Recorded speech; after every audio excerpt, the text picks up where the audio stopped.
L'homme ne vivra pas de pain seulement, mais de toute parole qui sort de la bouche de Dieu. Voici votre moment de méditation quotidienne.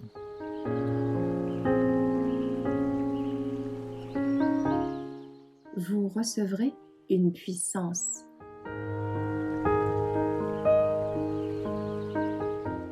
David, le 10 septembre. Voici les dernières paroles de David. Oracle de David, fils d'Isaïe.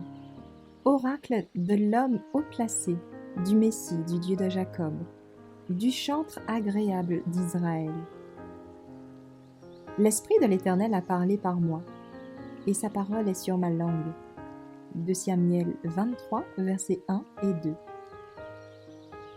Dans la contemplation des œuvres de Dieu, les facultés de son esprit et de son cœur s'affermissaient et se développaient.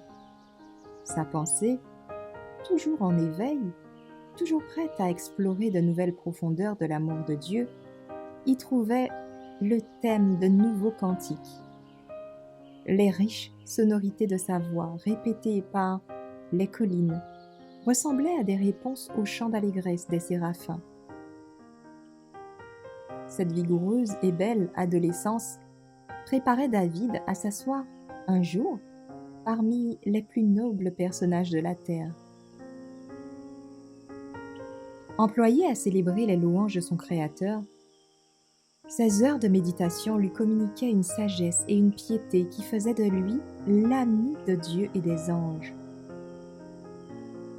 Qui peut mesurer les résultats de ces années de contemplation et d'activité passées sur les collines solitaires de Bethléem?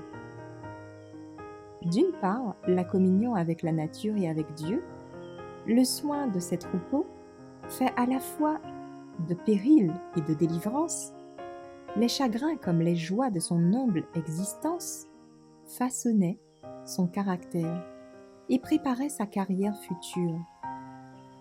D'autre part, les psaumes du doux chantre d'Israël, inspirés par ces situations diverses, se composaient peu à peu en attendant de réchauffer l'amour et de fortifier la foi et la piété des âmes sensibles à travers tous les siècles à venir. C'est ainsi que le jeune berger, marchant de force en force, de sagesse en sagesse, se préparait à la grande carrière qui l'attendait.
Merci d'avoir écouté cette présentation.